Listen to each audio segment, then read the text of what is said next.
মানে আওয়ামী লীগের মানে কত পার্সেন্ট লোক পালিয়ে গেছে, বাকি লোকেরা তো আছে। তো থাকার পরেও তারা তাদের রাজনৈতিক কর্মকাণ্ড কার্যক্রম পরিচালনা করছে না কেন?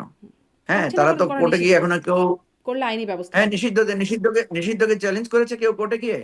আপনি করেন না কেন? আপনি একটা চ্যালেঞ্জ করেন, বা আরেকজনকে বলেন, আওয়ামী লীগের আপনার যারা পরিচিত আছে তাদেরকে বলেন যে আদালতে গিয়ে এটাকে চ্যালেঞ্জ করুক। আদালতে নাকি এখন করেছে ভয় কেউ? পায়, হবে আইনজীবীরা বলেন সেই কথা, একদম ব্যারিস্টার তা সারা হোসেন আপনি হতে তো শুরু ভয় করে। পাবেনই। হ্যাঁ। আরে আপনি তো ভয় না না, পাবেনই। ব্যারিস্টার আপনি সারা হোসেন মানুষকে বলছেন এই মেরেছেন, কথাটা। গুম করেছেন। না না, ব্যারিস্টার সারা হোসেন সেদিন আমি তো বসলাম একসাথে, হ্যাঁ মিটিংও তো হ্যাঁ, আপনিও করলাম। ছিলেন। হুম। ঠিক আছে। তো কথা হচ্ছে যে আপনি তো ভয় পাবেনই। আপনি যখন অন্যায় করেন আপনি ভয় পাবেন না? আপনি যখন মানুষকে মেরেছেন, আদালতের ভিতরে মেরেছেন, আপনার মনে নাই আদালতের ভিতরে মাহমুদুর রহমানকে কিভাবে মারা হয়েছে? মনে আছে। তা আপনার তো ভয় আছে যে আদালতে গেলে তো আপনাকে তো সেভাবে মারতে পারে মানুষ। মারছেই তো। তো এই ভয়টা তো আপনি তৈরি করেছেন। না না, এই জিনিসটা তো আপনি তৈরি করেছেন।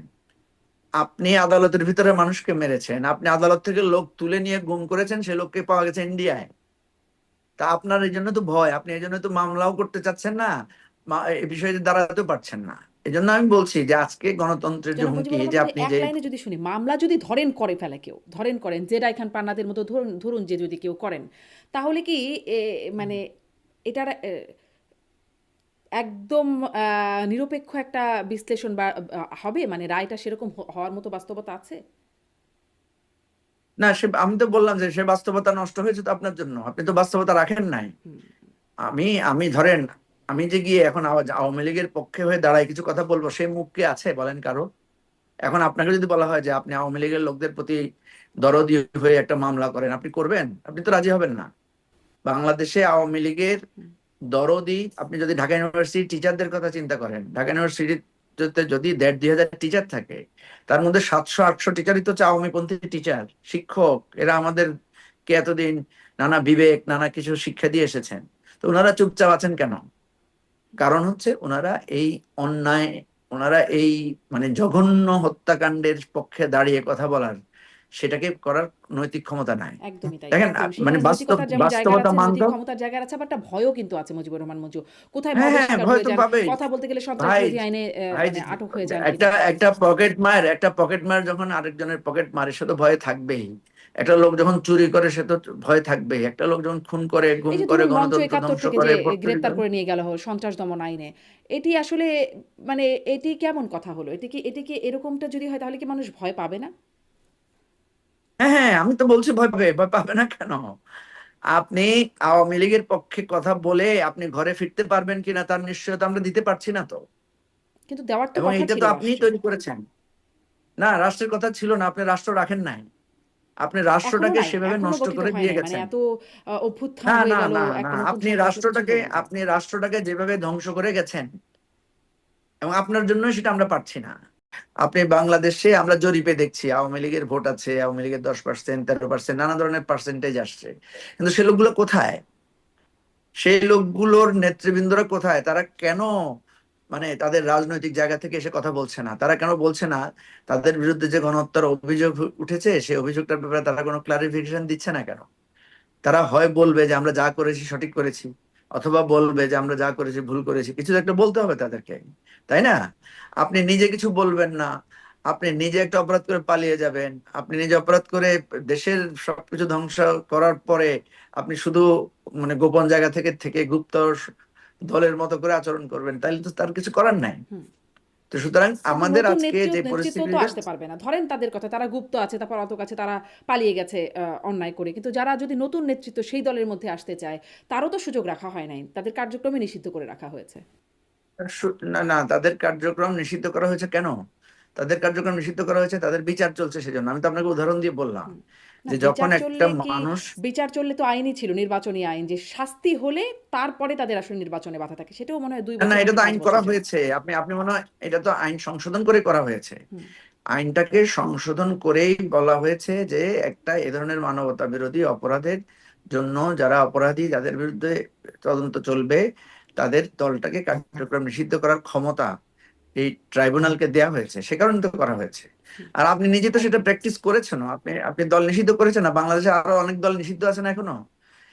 মানে একটা সন্ত্রাসবাদী দল, জি। তার মানে পৃথিবীতে এখন যেহেতু যতগুলো তাদের কর্মকাণ্ড সন্ত্রাসবাদী নিষিদ্ধ, দল তাদের নিষিদ্ধ হয়েছে, ভোটারদের ভোট আমলে না নিলেও চলবে। না, তাদের ভোট আমলে নেবেন না কেন? গণভোট দিচ্ছে না, তাদের ভোট আমলে নেওয়ার জন্য তো গণভোট দেওয়া হয়েছে। হুম। তাদের ভোট আমলে নেওয়ার জন্য তো গণভোট দেওয়া হয়েছে। আপনি দেখেন নাই কি কোথাও কোথাও আপনার আইনজীবী সমিতির নির্বাচন হয়েছে, সেখানে আওয়ামী পন্থী লোকেরা জিতেছে, দেখেছেন না? তো তাদের ভোট দেওয়ার অধিকার তো আছে। হুম। এবং আপনি দেখছেন না, বিভিন্ন আওয়ামী লীগের লোকরা গিয়ে কেউ বিএনপিতে, কেউ এনসিপিতে, কেউ জামাতে জয়েনও করতেছে। সুতরাং বিষয়টা তো মানে আওয়ামী লীগের মানে কত পার্সেন্ট লোক পালিয়ে গেছে, বাকি লোকেরা তো আছে। তো থাকার পরেও তারা তাদের রাজনৈতিক কর্মকাণ্ড কার্যক্রম পরিচালনা করছে না কেন? হ্যাঁ, করছে না তারা কেন? তো করা কোর্টে গিয়ে নিষিদ্ধ। এখনো কেউ, করলে আইনি ব্যবস্থা হ্যাঁ, হবে। নিষিদ্ধকে চ্যালেঞ্জ করেছে কেউ কোর্টে গিয়ে।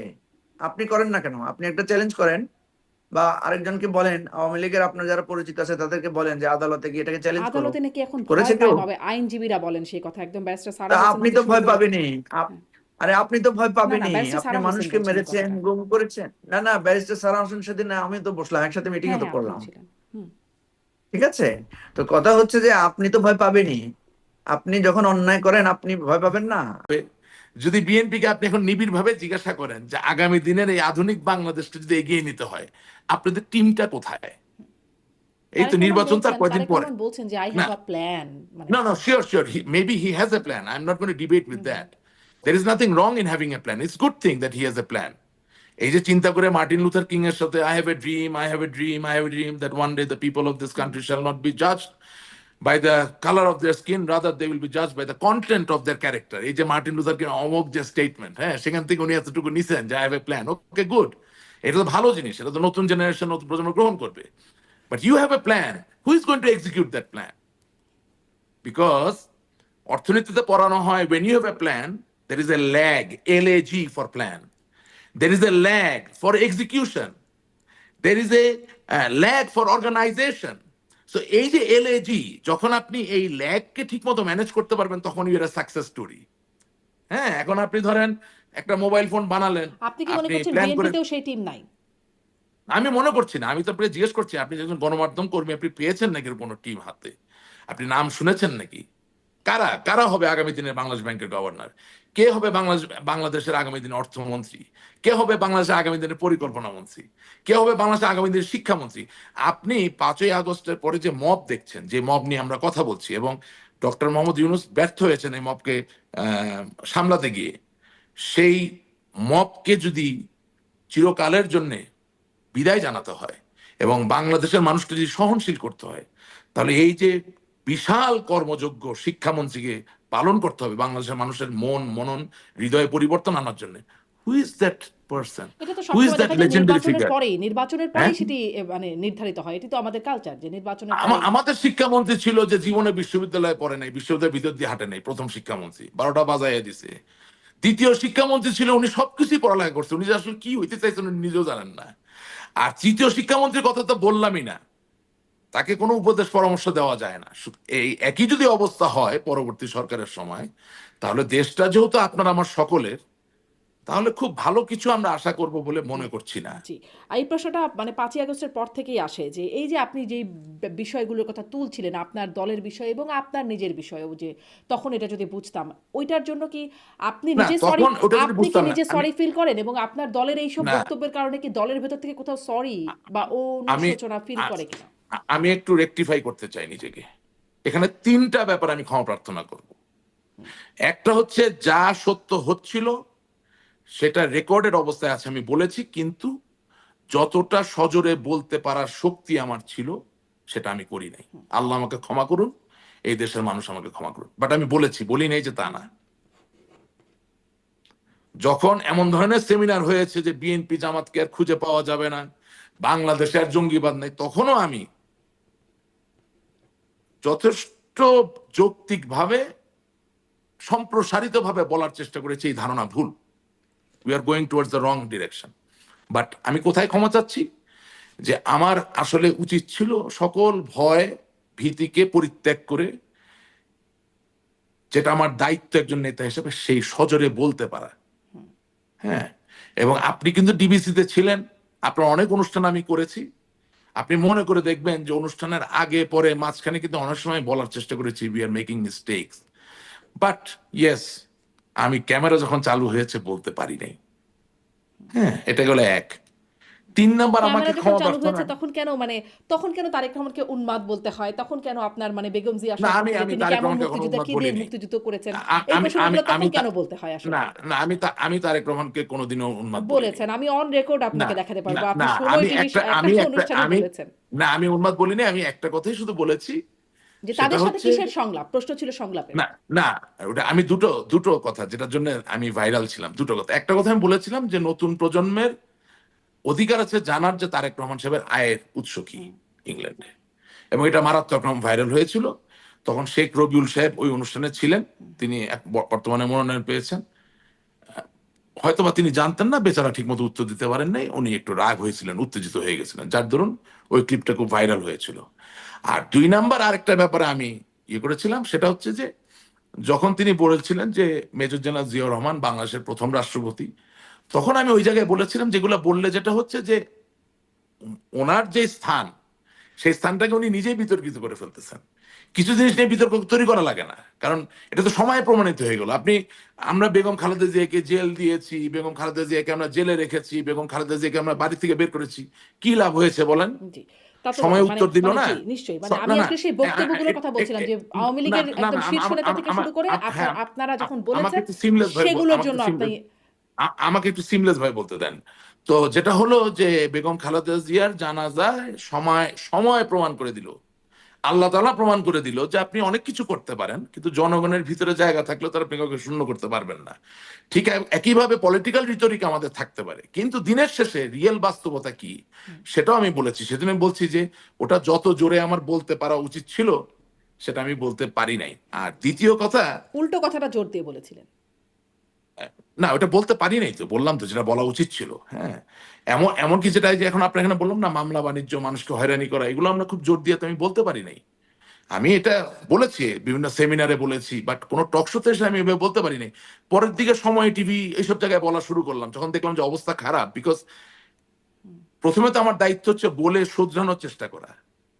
আমরা তো যাদের হাতে ক্ষমতা আছে তাদেরকে বিভিন্নভাবে বলার চেষ্টা করেছি, please don't do this, you must come out of this. কে কার কথা শুনে বলেন? হ্যাঁ, কে কার কথা শুনে? আর তার না, মধ্যে তো তখন একজন ছিল দেখছিলাম যে খোদার কোন ফজলে। রকম সংলাপ, তাদের সাথে কিসের সংলাপ, এটি ছিল আপনারও আচ্ছা অবস্থান। এখন দেখছি আচ্ছা আওয়ামী লীগের অফিসিয়াল ফেসবুকেই বলছে এখনো মানে সংলাপ হতে পারে, আলোচনা হতে পারে এই বিষয়ে। মানে এখন কি একটা রিয়েলাইজেশন আপনাদের মধ্যে কোথাও হ্যাঁ, থেকে এখন আসছে, হয়তো এখন তো মুখে আওয়ামী বলছেন না, লীগের তাই কি?